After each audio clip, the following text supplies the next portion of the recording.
क्या जब तक आपसे लाख रुपए तक ले चुके होंगे आपको पैसा रिफंड नहीं मिलना। तो उस गली में मत जाओ, मीठे सपनों के पीछे मत भागो। 10 एजेंट बना रखे हैं, वहाँ 10 एजेंटों से उसको 2-2, 4-4, 5-5 एडमिशन मिलते हैं, तो उससे उनका कॉन्ट्रैक्ट फुलफिल हो जाता है। आपको जहाँ से एडमिशन लेना आप एडमिशन लो, यूएसएल से एडमिशन मत लेना। हमारे जितने भी आपने वीडियो टेस्टिमोनियल देखे होंगे, पेरेंट्स बच्चों के रिव्यू देखे होंगे, वो सारे होते हैं रशिया में जाके।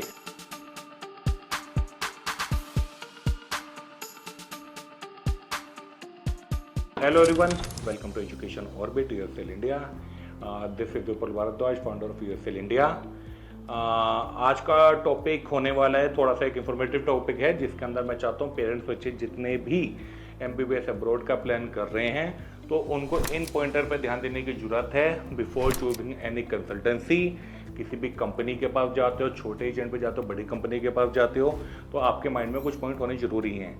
उससे पहले मैं सारे बच्चों को बोलना चाहता हूँ कॉन्ग्रेचुलेशन, जिनका रिजल्ट आज नेट 2025 का रिजल्ट आउट हो चुका है। जिन बच्चों ने स्कोर अच्छा किया उनको कॉन्ग्रेचुलेशन, जिन बच्चों का स्कोर कम आए तो डिमोटिवेट मत हो। ये सिर्फ एक नेट एग्ज़ाम है, एग्ज़ाम ऑफ कॉम्पिटिशन है। एक एग्ज़ाम के ऊपर आपकी लाइफ नहीं टिकी हुई, इसके ऊपर ये नहीं कि आपकी लाइफ ख़राब हो जाएगी, करियर बहुत अच्छा बन जाएगा, है ना। तो इस चीज़ का पीयर प्रेशर बिल्कुल लेने की जरूरत नहीं है। देयर आर ऑलवेज ऑप्शन, है ना। जिनका इस साल क्वालिफाई नहीं हो पाया, कोई दिक्कत वाली बात नहीं यार, मेहनत करेंगे ना, अगले साल निकाल देंगे क्वालिफाई, एग्जाम कर देंगे अच्छे नंबर से। जिनको गवर्नमेंट कॉलेज नहीं मिला, कोई दिक्कत वाली बात नहीं यार, है ना। पता है मेहनत करी है, पेरेंट्स को भी पता है, आपको भी पता है, बट लक भी है ना कुछ। तो इसका मतलब ये नहीं है कि अगर नेट में स्कोर अच्छा नहीं हुआ तो लाइफ खत्म हो गई, इसके आगे कुछ है ही नहीं, है ना। यहाँ से लाइफ शुरू होती है। नेट आपकी लाइफ के, आपकी जर्नी का खाली एक फर्स्ट स्टेप है। उसके ऊपर ये लेके मत चलो कि पूरा करियर, पूरी ज़िंदगी इसी के ऊपर टिकी है। यहाँ पे सिर्फ आपका पोटेंशियल और आपकी कैपेसिटी है कि आप अपनी लाइफ को किस डायरेक्शन में ले जाते हो, क्या रोड मैप बनाते हैं, है ना। तो मैं पेरेंट्स बच्चों से भी कहना चाहूँगा कि जो पेरेंट्स है कि बच्चों पे प्रेशर मत बनाओ, बच्चों को हमेशा मोटिवेट करो कि बहुत अच्छा किया है, कोई दिक्कत वाली बात नहीं है, आगे हम और अच्छा इंप्रूव कर सकते हैं, है ना। और लाइफ में भी बहुत ऑप्शन है, बहुत टाइम है, बहुत सारी अपॉर्चुनिटी मिलेंगी, है ना। तो कोई दिक्कत वाली बात नहीं है। जिनको गवर्नमेंट कॉलेज नहीं मिला, आप MBBS अब्रॉड ऑप्शन भी देख सकते हो, आप ड्रॉप भी कर सकते हो, है ना। तो ये सब कुछ आपके ऊपर डिपेंड करता है। आज का टॉपिक जो हमारा है वो थोड़ा सा इंफॉर्मेटिव टॉपिक है, क्योंकि मैं देख रहा हूँ कि पेरेंट्स बच्चों का ना नॉलेज नहीं है इन चीज़ों के ऊपर, है ना। तो इस साल मैंने भी वो चीज़ें ऑब्जर्व कर रही हैं। अब तो ना जितना भी पास्ट एक्सपीरियंस है उसके ऊपर ही मैंने इस टॉपिक को उठाया है ना। तो ये टॉपिक है कि how to choose right MBBS abroad consultancy या MBBS abroad company to pursue your career in MBBS abroad. इस चीज़ को समझना बहुत ज़रूरी है सारे पेरेंट्स बच्चों को, कि आप हमेशा सस्ते के पीछे मत जाओ। इस चीज़ को आप समझो कि, है ना, आप जहाँ पे भी जाते हो, ये कोई, है ना, टूर एंड ट्रैवल कंपनी के पैकेज नहीं है कि आप दुबई घूमने गए किसी कंपनी से, वहाँ से आपको एक्सपीरियंस अच्छा नहीं मिला है ना, तो आप कल को जाके दूसरी किसी कंपनी को पकड़ के वहाँ से आप अपना टूर एंड ट्रैवल पैकेज बनवा लो। It's all about student career. यहाँ पे पूरे बच्चे की लाइफ टिकी हुई है। It's a matter of 6 year, 6 साल छोटा ड्यूरेशन नहीं है ना। तो हमें MBBS कंसल्टेंसी किस कंपनी के थ्रू कैसे जाना है, वो कौन से पॉइंटर है जिसके ऊपर हमें ध्यान देने की बहुत ज़्यादा जरूरत है ना। क्योंकि यही 6 साल है जिसके ऊपर बच्चे का पूरा करियर डिपेंड है। तो ऐसे, है ना, किसी भी 420 लोगों को नहीं पकड़ सकते ना यार, है ना। फायदा नहीं है कि वहाँ बच्चे को मेंटल प्रेशर मिले, मेंटल ट्रॉमा मिले, बच्चे को पेरेंट्स परेशान हो, आपसे उल्टे सीधे पैसे मांगे जाए, उल्टे सीधे पैसों की डिमांड करी जाए, है ना। तो उस चीज़ को करने से पहले, है ना, एडमिशन लेने से पहले, चाहे आप USL से लेते हो या किसी भी कंपनी से लेते हो, उससे पहले हमें सारे पॉइंटर दिमाग में रखने जरूरी हैं कि एक अच्छी कंसल्टेंसी कैसे चूज करें MBBS अब्रॉड करने के लिए, है ना। अब मैं कुछ फैक्ट बताऊंगा जो बहुत सारे पेरेंट्स बच्चों को पता भी रहेगा, बहुतों को नहीं पता होगा, और वो गूगल पे भी आप सर्च करोगे ना, उसमें आपको बहुत सारी चीज़ें मिल जाएंगी, ठीक है। बट उसके ऊपर चीज़ें क्या हैं, है ना, मैं आपको वो बताना चाहता हूँ जो मेरे पर्सनल एक्सपीरियंस में मैंने फील करी है। क्योंकि जैसे इस समय मैं अपना महाराष्ट्र पुणे ऑफिस पे ही हूँ, है ना। तो ये वीडियो हम अपने पुणे ऑफिस से शूट कर रहे हैं, तो मेरे पास बहुत पेरेंट्स मिलने आ रहे हैं, है ना। तो वो उस कंट्रास्ट में कि उनको ना थोड़ा सा नॉलेज कम है, तो उसके ऊपर है कि एक हम एजुकेट करते हैं, एक डायरेक्शन देते हैं, है ना। उसके बाद हम एक एडमिशन की तरफ प्रोसीड करेंगे। मैं बहुत क्लियर कट कहता हूँ कि आपको जहाँ से एडमिशन लेना है आप एडमिशन लो, USL से एडमिशन मत लेना। जहाँ पे आपको समझ आता है जाओ, बट अपने माइंड के अंदर कुछ पॉइंट है जिनको आप, है ना, अपने चेकलिस्ट में डाल दो, है ना। जो भी कंपनी चूज करते हो उसके लिए अगर वो सारी फॉर्म चेकलिस्ट कंप्लीट होती है, जब भी हम एडमिशन के लिए प्रोसीड करना उस कंपनी के थ्रू, नहीं तो मत जाना। अगर आपको लगता है कि आपके चेकलिस्ट में ईओसीएल के कुछ पॉइंट कवर नहीं हो रहे हैं, मैं हाथ जोड़ के रिक्वेस्ट करता हूं आप ईओसीएल से एडमिशन मत लेना। जहां पे आपको सेटिस्फेक्शन मिले, जहां पे आपकी चेकलिस्ट कंप्लीट हो, आपको उसी की तरफ एडमिशन लेने के लिए जाना चाहिए। ठीक है, अब इसके अंदर पहले हमारे कौन सा पॉइंट आता है? सबसे पहला पॉइंट है, आप जिस भी कंपनी के थ्रू जा रहे हो उस चीज को देखो वो रजिस्टर्ड कंपनी है या नहीं है। प्राइवेट लिमिटेड कंपनी है, एलएलपी कंपनी है, वो है ना, सोल प्रोप्राइटरशिप है, तो आप जिस भी कंपनी से जाते हो उससे उनका जीएसटी सर्टिफिकेट मांगो। जीएसटी सर्टिफिकेट जैसे आप मांगते हो आपको पता लग जाता है कि कंपनी रजिस्टर्ड है नहीं है। अगर कंपनी रजिस्टर्ड है वो आपको जीएसटी सर्टिफिकेट अपना जरूर प्रोवाइड करेंगे, उसके थ्रू आपको पता लग जाएगा कि हाँ जी कंपनी हमारी रजिस्टर्ड कंपनी के थ्रू जा रहे हैं। रजिस्टर्ड कंपनी के पास से एडमिशन लेने का क्या बेनिफिट है? अगर कल को चल के आपके साथ कुछ भी फाइनेंशियल फ्रॉड होता है या किसी भी टाइप का फ्रॉड होता है, आप क्लेम कर सकते हो कि हाँ जी हमने तो इस रजिस्टर्ड कंपनी से एडमिशन लिया, हमारे साथ ये दिक्कत हो गई, तो उसके ऊपर आप क्लेम डाल सकते हो, जो आपके लिए एक बहुत बड़ा सपोर्ट सिस्टम बन सकती है ना। अब मान लो कोई कंपनी है जिसको आपने यूट्यूब पे देखा, इंस्टाग्राम पे देखा और रजिस्टर्ड कंपनी ही नहीं है, एन नंबर ऑफ कंपनी, अगर मैं इस लाइन में बोलूँ ना, अगर 100 कंपनी है, 100 में से मेरा अपना पर्सनल एक्सपीरियंस है 70-75 कंपनी रजिस्टर्ड है ही नहीं, है ना। उन्होंने किसी ने इंस्टाग्राम पे बना रखा है, किसी ने कुछ यूट्यूब पे बना रखा है, किसी ने फेसबुक पे बना रखा है ना। जो उनसे हम बात करते हो बहुत मीठी मीठी बात करते हैं आपसे और आप बोलते हो जी एडमिशन करवा दो। कल को चल के फ्रॉड आप लोगों के साथ होता है, उसका आपके पास कुछ ऑप्शन ही नहीं होता कि आप कहीं पे कुछ क्लेम डाल पाओ, है ना। तो रजिस्टर्ड कंपनी के पास से जाओगे, आपको ये सेटिस्फेक्शन मिल जाएगा कि हाँ जी कंपनी रजिस्टर्ड है, कल को चल के कुछ भी बात होगी हम उसके ऊपर एक पर्टिकुलर कार्रवाई कर सकते हैं, करवाई जा सकती है। तो पहला पॉइंट क्या है हमें, कि हमें जिस भी कंपनी के थ्रू जाना है ये देखना है कि वो कंपनी रजिस्टर्ड है नहीं है। उसके बाद जिस भी कंपनी के थ्रू आप एडमिशन लेते हो, सेकंड पॉइंट जो इसके अंदर सबसे इंपॉर्टेंट आता है, उनके हमेशा टेस्टिमोनियल चेक करो, उनके रिव्यू चेक करो, है ना। अब जितने भी आज के लोग में देखो सोशल मीडिया का जमाना चल रहा है, हर कोई सोशली ग्रो कर रहा है ना। जिस भी कंपनी के पास से जाता है हर कोई सोशली ग्रो करने में लगा हुआ है। एक तो होते हैं कि है ना जो डेली आके दिन में 2 4 वीडियो बना रहे हैं, अपना पेन पकड़ के कि इस कॉलेज का बजट ये हो जाएगा, है ना। उनको बजट की स्पेलिंग भी नहीं आती, बजट ये हो जाएगा इस कॉलेज का, मैं ये हूं, मैं आपको बता रहा हूं सारा फैक्ट, आप समझिए। अरे यार ये इंफॉर्मेशन गूगल पे दी हुई है, यूट्यूब पे उसके ऊपर हजारों वीडियो बनी हुई है पर्टिकुलर यूनिवर्सिटी कॉलेज के ऊपर। इस चीज को मत बताओ, ये तुमसे कोई तुम्हारा ना ये नहीं जानना चाहता कि है ना तुम्हारा क्या रिव्यू है। पेरेंट बच्चे समझदार है और तुमसे ज्यादा समझदार है, मेरे से ज्यादा समझदार है, क्योंकि करियर बच्चे का है ना। तो वो वाली वीडियो देखने से अच्छा है ना कि इस कॉलेज का ये बजट है, आप इसमें देखो, इसको ये टिक है, ये टिक है, नहीं यहाँ गलत है ना। तो इस चीज को समझो, जो भी एजेंट कंपनी कंसल्टेंट वीडियो बना रहा है वो कोई हमेशा वो हर कोई अपना ही प्रोडक्ट प्रमोट करने में लगा हुआ है ना। जिसके पास जो प्रोडक्ट है, जिसको जहां से ज्यादा कट कमीशन मिलता है वो उस चीज को प्रमोट करता है ना। ये फर्क है एजेंटों का, ठीक है। जो छोटे छोटे एजेंट है कि एक कंपनी है उसने 10 एजेंट बना रखे हैं, वहां 10 एजेंटों से उसको 2 4 5 एडमिशन मिलते हैं, तो उससे उनका कॉन्ट्रैक्ट फुलफिल हो जाता है ना। उस एजेंट को फर्क पड़ रहा है? नहीं पड़ रहा।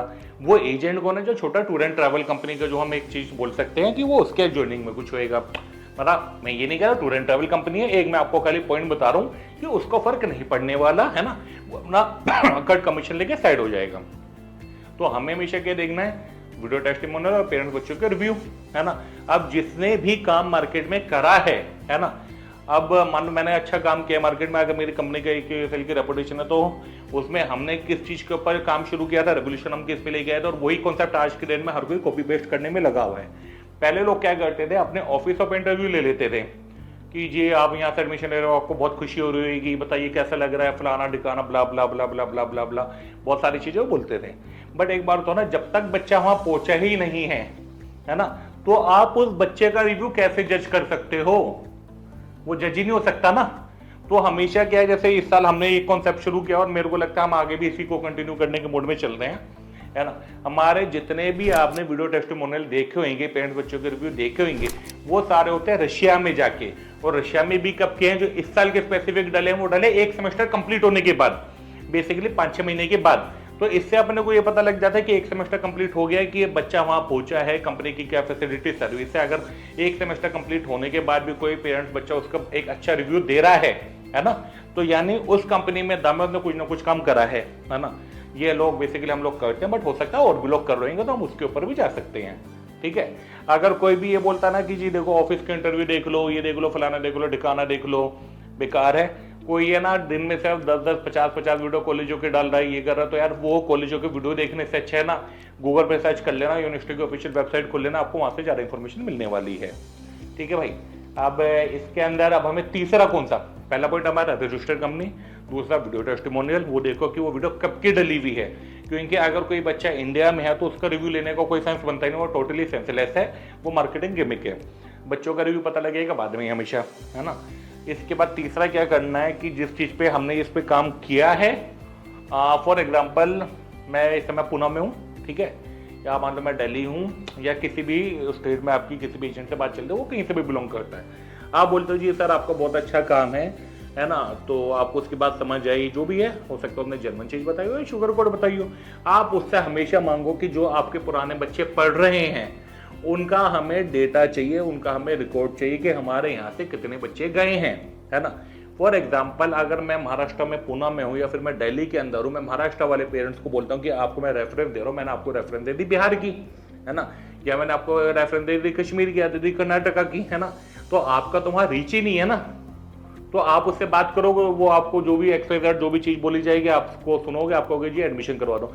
बट फिजिबिलिटी क्या है इसके अंदर, अगर महाराष्ट्र के पेरेंट्स को, दिल्ली के पेरेंट्स को, बिहार के पेरेंट्स को गुजरात की रेफरेंस मिलती है, कश्मीर की मिलती है ना, तो इस चीज़ का हायर नंबर ऑफ चांसेस है, इसकी सबसे ज़्यादा फिजिबिलिटी क्या है कि वो आपको मिली है फेक रिव्यू, बेसिकली फेक आपको रिकमेंडेशन मिली है, जो भी आपको दिया गया ना नंबर वो फेक है, उसके चांसेस काफ़ी आई हैं। हो सकता है उस पर्टिकुलर कंपनी का ही कोई बंदा बैठा हो, आप उससे बात करोगे, मीठी मीठी बात करके आपका एडमिशन करवा देगा, ठीक है, कि हाँ जी करवा लो। तो ये बहुत ज़्यादा इसके अंदर मैनिपुलेशन चल रही है, फैब्रिकेशन बहुत हाई है यहाँ पे कि आपको फेक पेरेंट्स के रिव्यू मिल जाते हैं या नंबर मिल जाते हैं।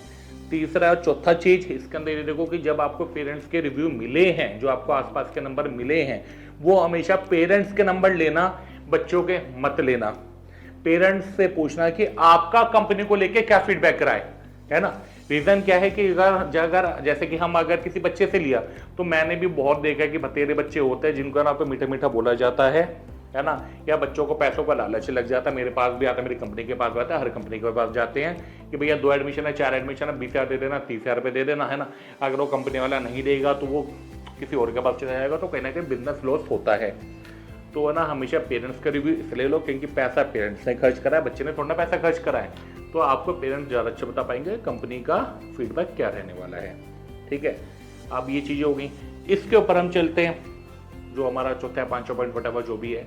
इसके बाद हमारा आता है कि आप जिस भी कंपनी एजेंट कंसल्टेंसी से लेते हो, जिस भी बच्चे की आपने बात करी है उनसे उनका हमेशा पुराना रिकॉर्ड मांगो कि सर जो भी हमारा आपकी कंपनी से तो बहुत बच्चे गए हैं, तो जो आपके पुराने बच्चे गए उन्होंने अपनी ट्यूशन फीस सबमिट करी होगी ना कॉलेज के अंदर, तो ये समझो कि वो फीस जमा करने का हक उन्हें मिला है या नहीं मिला है। अगर कोई कंपनी एजेंट कंसल्टेंट बोलता है हक मिला है ना, तो उसके पास अपना डेटाबेस रिकॉर्ड होना चाहिए, राइट। अगर उसके पास रिकॉर्ड है तो उससे हमेशा रिकॉर्ड मांगो। अगर वो उसमें कुछ इवन बिट करता है कि नहीं मैं अभी रिकॉर्ड नहीं दे सकता, आप रजिस्ट्रेशन डालो 1 लाख रुपये दे, उसके बाद मिलेगा, तो समझ जाओ आपके साथ 420 होने वाली है ना। जो भी आप जाते हो बस इस चीज़ को समझना है, आपको आपकी फीस सबमिट करने का हक चाहिए, हक लेना पड़ेगा, हक आपको बोल के लेना पड़ेगा उनसे। हक कब मिलेगा, अगर पुराने बच्चों को हक मिला तो आपको ही मिल जाएगा, नहीं तो आपके साथ फैब्रिकेशन होगी, मीठा मीठा आपको बोल के चुप करवा दिया जाएगा। जब बच्चा आपका वहाँ पहुँचेगा, जब आपको पता लगेगा कि जी ये तो मेरे साथ 420 झूठ हो चुका है, अब मैं इस फ्रॉड में फंस चुका हूँ, अब अपने सारी 6 साल की फीस अपने एजेंट को देते रहो, है ना। आपके पेरेंट्स का या जो पेरेंट्स से वीडियो देख लेंगे उनका बेचारों का देखो मेहनत का पैसा हराम का पैसा नहीं है, वो पैसे को क्यों जीरो करना है ना। आप बोल के पैसा कमाओ ना, जो भी कंपनी एजेंट कंसल्टेंट है बोल के ले लो ना, बट है ना हर साल का आप जो हिडन में रखते हो उस चीज़ की तरफ मत जाओ। फीसों में झोल हो रहे हैं, होते जा रहे हैं और होते आ रहे हैं बहुत टाइम से, ठीक है ना। तो इस चीज़ को समझो, जिस भी कंपनी एजेंट कंसल्टेंट पे जाना है उससे पूछना कि हमने फीस जमा कर सकते हैं, हमें हक है या नहीं है। अगर कोई बोलता है हक है तो उनसे रिसिप्ट मांगो। मेरे पास ये रखी हुई भी हैं कुछ, जैसे ये तवेर की है, लास्ट है तवेर की भी 3.5 लाख रूबल थी, तो इसमें ना सारी चीज़ें मेंशन है। ये रशियन में, ये हमने इंग्लिश में ट्रांसलेट किया हुआ है। बच्चे का नाम है, मेडिकल कोर्स हो गया, इंग्लिश मीडियम हो गया, पूरी की फीस हो गई, है ना, 3.5 लाख रूबल जो पिछले साल की थी। 175 बच्चों ने डाली हुई है, तो इसमें नाम वाम सब दिया हुआ है, जनरल मेडिसिन इंग्लिश 50% फीस, यानी सेमेस्टर वाइज फीस हो गई। ऐसे तवेर चीज यानी मैनुअल जो भी हमारे कॉलेज है सबका डेटाबेस रिकॉर्ड हर पेरेंट बच्चों को इजीली अवेलेबल हो जाता है, ठीक है। उसके बाद सबसे इंपॉर्टेंट पॉइंट समझना, जिस भी कंपनी एजेंट कंसल्टेंट से जा रहे हो, देखो वो या तो B2B कंपनी है या D2C है। मैं पहले भी कॉन्सेप्ट समझा चुका हूँ कि B2B क्या होता है, D2C क्या होता है। B2B होता है कि एक कंपनी ने कॉन्ट्रैक्ट लिया और उसने अपने एजेंट बना दिया, वो एजेंट मिलके बच्चे उठा के उसको देते हैं, कुछ भी बोल के एडमिशन उठाते हैं यार वो लोग। रीजन क्या, उनके पास है काम 5 7 10 20 बच्चों का, तो उनको कमाना तो 10 20 बच्चों में ही है ना पैसा, तो कुछ भी बोल देंगे। उनको ये भी बोलोगे ना कि सर रशिया में तबेर में बुर्ज खलीफा है, वहाँ पे बुर्ज खलीफा बन सकता है, वो तो ये भी बोल देंगे कि हाँ वहाँ पे शेखों से बात हो गई है रशियंस की, वहाँ पे ना तबेर में बहुत बड़ा बुर्ज खलीफा बन रहा है। प्रैक्टिकलिटी समझो फिजिबल है नहीं है, तो वो तो कुछ भी बोल के एडमिशन उठाते हैं, है ना। तो एजेंटों के भरोसे पे नहीं जाना। इस लाइन में जितनी भी इस समय कंपनियां काम कर रही हैं 70 to 80% सारे एजेंट है, सिर्फ 10-20-30% कंपनी है जो अपना D2C करती है ना। D2C क्या होता है, वो कंपनी है जिसमें आपको इंडिया में सेम कंपनी मिलती है जिसके थ्रू आप एडमिशन लेते हो, रशिया में आपको सेम कंपनी मिलती है ना। जैसे कि यूएसएल इंडिया करती है कि अगर इंडिया में आपकी मेरी टीम से बात हो रही है तो आपको रशिया में भी मैं और मेरी टीम मिलने वाले हैं, ठीक है। तो ना सस्ते के लालच में मत जाना, ज़्यादा बड़े फर्क नहीं आता है, 10-20-50 हज़ार के फर्क हैं, इससे ऊपर के फर्क नहीं आते। वो फर्क भी इस वजह से आते हैं सेटअप कॉस्ट की वजह से सबकी, है ना। तो आपने 10-20-50 हज़ार बचाने के चक्कर में 6 साल के मेंटल ट्रॉमा, मेंटल प्रेशर में मत चले जाना, है ना। मैं पेरेंट्स बच्चों से ये रिक्वेस्ट करता हूँ कि पेरेंट्स के ऊपर ये सबसे ज़्यादा होता है कि पेरेंट्स आते हैं कि विपुल भाई वो तो ना 20 हज़ार रुपये कम दे रहे हैं, मुद्दा 10-20 हज़ार का है ही नहीं किसी के पास, है ना। मुद्दा ये है कि अभी जो 20 हज़ार कम दिख रहे हैं, 30 हज़ार कम दिख रहे हैं ना, वो आगे चल के दिक्कत दे जाएंगे। तो ना पहले ही उस चीज़ को क्लियर करके चलो, है ना। अगर यूएसएल का नहीं समझ आता यूएसएल से मत लेना, है ना। जो भी एजेंट है उससे आपको समझ आता है ले लो, बट इस चीज़ को क्लियर रखो कि वो B2B कंपनी है D2C कंपनी है, रिकॉर्ड लेना है, रजिस्ट्रेशन देखना है कंपनी का, है ना। तो इन सारी चीज़ों के ऊपर है। बाकी अगर आपने आज तक मेरा कोई भी वीडियो देखा होगा ना, तो हमेशा मेरी सारी वीडियो बहुत नेचुरल रहती है, अनकट वीडियो रहती है। तो कुछ मैंने भी इसमें पॉइंट लिखे हुए हैं, तो मैं आपको बताता हूँ कि किन के ऊपर है कि B2B D2C ये सारा हो गया। हाँ, कुछ बार ये भी होता है जैसे कि उराल स्टेट हो गया या समार हो गया, वहाँ पे इशू क्या आता है कि वहाँ पे बच्चों का एडमिशन नहीं हो पाते क्योंकि नंबर ऑफ एप्लीकेंट बहुत ज़्यादा होते हैं। तो एजेंट क्या बोलता है कि अरे हम 100% एडमिशन करवा के देंगे, तुम टेंशन मत लो, हम बैठे हैं यहाँ पे, हम करवा के देगा तेरा एडमिशन, है ना। फॉर एग्जाम्पल चाहे ये हम उराल पे जाएँ, समारा पे जाएँ, इमैनुअल कांट पे चले जाएँ, है ना। तो बहुत सारे कॉलेज होते हैं जहाँ पे बच्चों का एडमिशन नहीं हो पाते। फिर क्या होता है कि जब तक आपको अभी तो गारंटी श्योरिटी मिल जाएगी, अरे हम बैठे हैं ना, हम करवा के देंगे उराल में, बेफिक्र रहो, है ना। तो उसके बाद आपके साथ दिक्कत क्या होने वाली है कि वहाँ पे एडमिशन मिलेगा नहीं। जब आपको जुलाई अगस्त आएगा तो जब तक क्या होने वाला है आपके साथ कि आपसे 10-20-50 हज़ार लाख रुपए ले चुके होंगे, ठगी हो चुकी होगी, उसका आपका एडमिशन नहीं होगा, उसका आपको बोले जाएंगे कि जब आपका यहाँ एडमिशन हो आप दूसरे कॉलेज में चले जाओ। तो इस चीज़ के ऊपर भी हमें ध्यान देना है। जिस कॉलेज के जितने सीट है उसके ऊपर उसकी कैपेसिटी से ऊपर नहीं जा सकते, जाओगे तो आपको ही सफ़र करना पड़ेगा, है ना। और जैसे मेरे पास बहुत सारे स्टूडेंट पेरेंट्स के फ़ोन मैसेज आते हैं मेरी टीम के पास, जिनमें हम बहुत क्लियर कर बोल चुके हैं कि Emmanuel Kant Baltic Federal university की हमारी ऑफिशियल सीट हमारी क्लोज हो चुकी है, हम उसकी सीटें हमारी सारी फुलफिल हो चुकी है। तो आप इसमें मैं नहीं करवा सकता, मेरी टीम नहीं करवा सकती, आपको लेना है, आपको इसी बजट में, ऊपर नीचे बजट में हम आपको कोई दूसरा ऑप्शन दे देते हैं जो कि हमारा D2C कॉलेज ही है ना। तो उनको कोई दूसरे एजेंट बैठा छुटमुट जो बोलता है अरे हम करवा के देंगे आपको इमैनुअल कांट में, होना तो एडमिशन है ही नहीं ना यार। अगर मेरी सीटें कंप्लीट हो गया, अगर मैं मना कर रहा हूँ तो बहुत मुश्किल चांसेस है कि आपको कहीं से एडमिशन मिल जाएगा। अब वहाँ पे जाके आपके साथ क्या होने वाला है, एंट्रेंस दोगे फेल हो जाओगे। एंट्रेंस होना है जुलाई मिड में या फिर जुलाई एंड के अंदर, जब तक सारे और हमारे बजट ओरिएंटेड ऑप्शन खत्म हो चुके होंगे, फिर आपको बोला जाएगा इसमें आप फेल हो जाओ, एक काम करो सेबेरिन चले जाओ, ठीक है, आप फलाना कॉलेज चले जाओ, ठिकाना कॉलेज चले जाओ, जो कि अच्छे ऑप्शन नहीं मिलने वाले। आप कहाँ फंस चुके होगे कि या तो अपना साल बर्बाद कर दो या फिर जो एजेंट कह रहा है उस कॉलेज में ले लो, या जब तक आपसे लाख रुपए तक ले चुके होंगे आपको पैसा रिफंड नहीं मिलना। तो उस गली में मत जाओ, मीठे सपनों के पीछे मत भागो, है ना। इंडियन पेरेंट्स बच्चों के साथ दिक्कत ही यही है हमारे साथ कि कोई भी मीठी लॉलीपॉप देता है, हम वो लॉलीपॉप ले लेते हैं, है ना। कि किसी ने मीठा मीठा बोल दिया, सुनने में अच्छा लग रहा है, अरे यार यूएसएल वालों ने तो मना कर दिया इमैनुअल में एडमिशन नहीं मिलेगा, बट ये कह रहे इमैनुअल में मिल जाएगा, तो नहीं मिलने वाला यार। आज की डेट में अगर मैं बैठा हूँ, मैं बहुत क्लियर कट कह रहा हूँ, आज हमारी डेट है 14 June. Immanuel Kant Baltic Federal University में आपको एडमिशन नहीं मिलने वाला, ऑलमोस्ट सारी सीटें कंप्लीट हो चुकी है वहाँ की। अब उसके बाद भी इस फ्रॉड में फंसना है, जो चॉइस, बिल्कुल जाओ, बिल्कुल एजेंटों से एडमिशन लो, उसके बाद मत बोलना कि भाई हमारे साथ तो ये दिक्कतें हो चुकी हैं। रेफरेंस हो गई 1-1 लाख रुपए की। हाँ, ये भी पॉइंट बहुत अच्छा है कि है ना, बहुत सारे पेरेंट बच्चे होते हैं जिनसे ना रजिस्ट्रेशन ले लिया, फिर धीरे धीरे करके लाख रुपए ले चुके होते हैं पेमेंट के, उसके बाद आपका कुछ काम धंधा होना नहीं है, आप जब बोलोगे इस कॉलेज में नहीं जाना, उसके बाद रिफंड करो, तो आपको पैसा रिफंड मिलेगा नहीं। तो पहले ही अपनी चीज़ों पे अलर्ट रहो। इस चीज़ में हम लोगों ने काम क्या किस चीज़ पे किया है कि यूएसएल एक ने अपनी पॉलिसी खोली थी कि हमारा रजिस्ट्रेशन अमाउंट सिर्फ 10,000 है, जो कि हम नीट के एग्जाम के बाद लेते थे।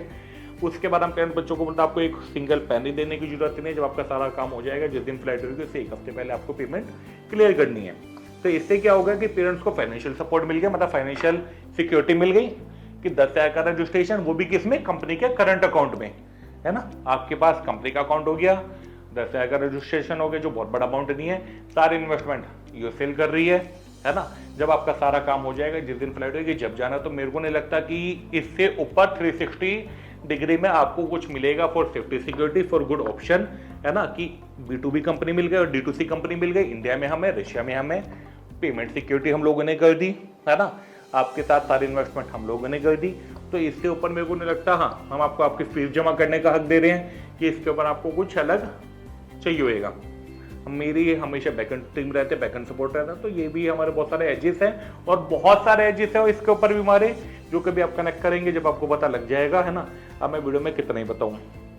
उसके बाद ये भी मैंने चीजें देखी हैं कि एयर की बोलते हैं, हाँ जी जाएंगे एयरपोर्ट पे ले जाके बच्चों को छोड़ देते हैं कि अरे बच्चा पहुंच जाएगा वहाँ पे, ये है फलाना है ठिकाना है ना। तो इस चीज़ को भी समझो, ये भी एक फ्रॉड है कि बच्चे भी 17-18 साल के पहली बार इंटरनेशनल जा रहे हैं, अकेले कैसे चले जाएंगे। हम लोगों ने इस चीज़ में भी काम किया। मेरा जितना भी बैच जाता है, जितना भी बच्चा जाता है, हर किस बैच के साथ मेरे 1 से 2, 3, 4 रिप्रेजेंटेटिव जाते हैं, ट्रैवल करते हैं कि बच्चों का पाथ ईजी रहे, उनकी ट्रैवलिंग ईजी रहे, है ना, कि बच्चों को भी एक मोरल सपोर्ट बना रहता है। नहीं तो मैंने एजेंट देखे एयरपोर्ट पे छोड़ते हैं, ओके बेटा बाय, ऑल द बेस्ट, अच्छे डॉक्टर बन के आना, वहाँ से एयरपोर्ट से छोड़ के गायब हो गए। बच्चे रशिया खुद पहुँच रहे हैं, उनको पता ही नहीं करना क्या है, किससे बात करना है, कम्युनिकेशन नेटवर्क क्या है, कुछ भी नहीं है ना। वो कहाँ पे फ्रॉड होता है, जब आप जाते हो किसी अपने लोकल एरिया के छुटमुट एजेंट के पास, ठीक है।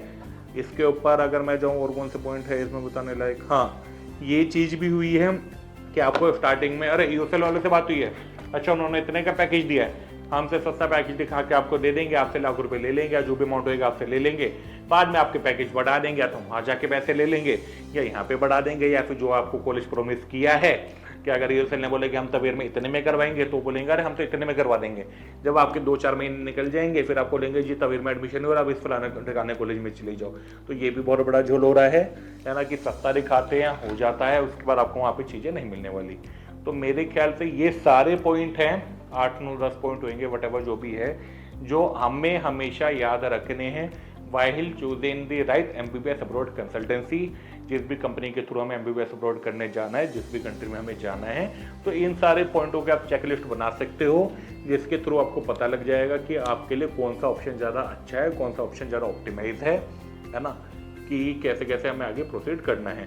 तो ये सारी चेकलिस्ट बना सकते हो। अगर इन चेकलिस्ट के अलावा भी कुछ आपको लगता है और लगता है यूएसएल उसके अंदर नहीं आती, एडमिशन मत लेना।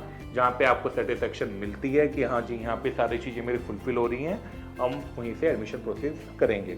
तो कंपनी D2C होनी चाहिए, आपको आपका राइट मिलना चाहिए फीस जमा करने का। पुराने बच्चों की वीडियो टेस्टिमोनियल देखो कब की वीडियो डली हुई है वो। उसके बाद ये चीज़ चेक करो इसके ऊपर कि जो आपको रेफरेंस मिली है, रेफरेंस बच्चे की है, पेरेंट्स की रेफरेंस है ना। तो ये बहुत सारी चीज़ें हैं। तो अब ये वीडियो आराम से देख लेना, इनमें बिल्कुल नहीं लगता कि कुछ बचा होएगा, ठीक है ना। इसके बाद एक अगला टॉपिक और है, मैं सोच रहा हूँ उस पर कवर करूँ, जो यूट्यूब लॉबी वो भी अलग चलता है ना, इसके अंदर भी मैं डालना चाहता हूँ कि B2B और D2C का सबसे बड़ा डिफरेंस क्या है। तो उससे आपको चीज़ों की और क्लियरिटी मिल जाएगी। तो मैं भी आज के इस वीडियो के लिए इतना काफ़ी है कि how to choose right MBBS abroad consultancy. Thank you.